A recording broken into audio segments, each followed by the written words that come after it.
Hello and welcome to the Whisky.com news on the 14th of December 2020. And we have a number of very interesting news. First of all, a new distillery. The Farkin Distillery on the Isle of Islay gets its permission for building. It is a new distillery that is being built near the town of Port Ellen, and they wanted to start with a modern design, but the locals did a bit of a protest, and now they changed it to a classical pagoda roof. Permission is not yet built distillery, so we will have a look in the future. Keep being subscribed if you'd like to know more of these updates.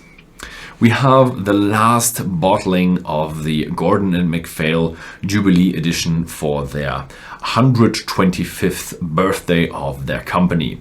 This time it's a Glencraig 1975, their last cask, with 44 years old and 110 bottles. It's out on the market with 54.2% ABV. It was distilled at the Glenturret Distillery on the old Lomond stills. Yeah, and very delicate stuff and probably also very expensive. Then we have a new news from Diageo, and they are letting go of 22 workers in their distilleries in Scotland. 550 workers do they have, and they want to terminate or let go of them, 22 of them. Which distilleries is not yet known, but due to the shortage we have in some of the stuff from Diageo, I don't really know why they do that. Same company, Johnnie Walker, the brand, is planting 1 million trees, and they want to plant them until 2025 in the whole of Scotland to replace all the natural resources that have flown into the whiskey production. Then we have news about the Spirit of Speyside Festival. And the organizers want to do the festival again in 2021, and it shall be from the 28th of April until the 3rd of May 2021, and they will want to have special restrictions due to the virus. If this will happen, we will not.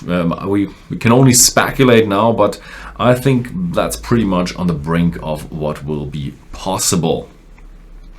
Then we have the Lagg Distillery in the news. The Lagg Distillery is the new smoky distillery on the Isle of Arran, and it belongs to Arran Distillers.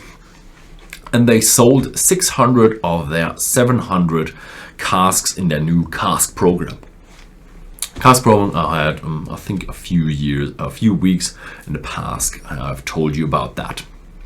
Yeah, then we have a new bottling in the Glenturret in the Provenance series. It's the Glenturret Provenance. The first filling from the Glenturret Trinity series with a 33-year-old single malt, and it is one of these limited super premium single malt with 320 decanters, 43.7% ABV, and it comes from 3 casks that have been filled in 1987.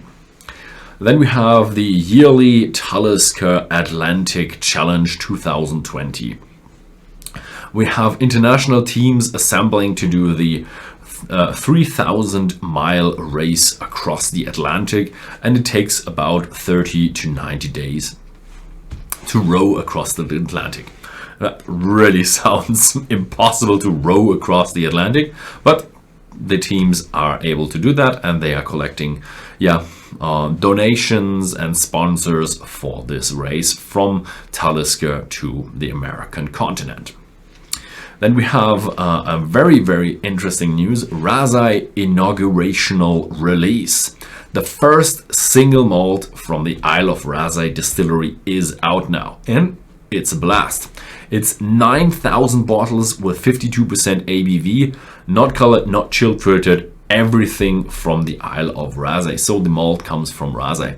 There's one thing they say it's not from the Isle of Raasay, and that's the peat, and that comes from the Scottish Highland. So 100% Scottish.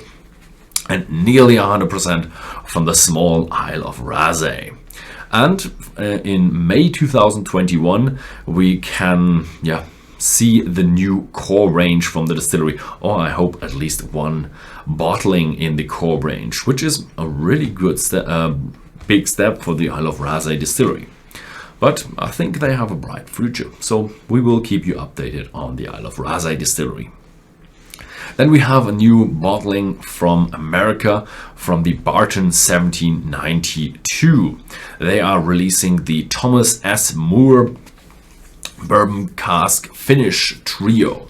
So it's a premium bourbon that has been matured as a bourbon should be, and then it got a finish in special Port, Chardonnay and Cabernet Sauvignon cask, French wine. And for about 1 to 3 years, so different casks, different maturations. And they're honoring this bottling by the name of Thomas S. Moore, who founded the distillery in 1889. Very, very interesting, and hopefully I will get one of these bottles on my cask. And the last news is from Japan, and they also will get a new distillery.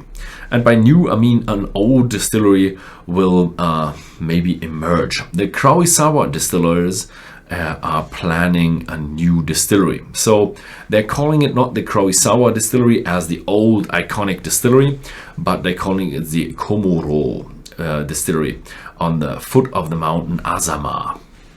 And it will be the highest distillery in Japan.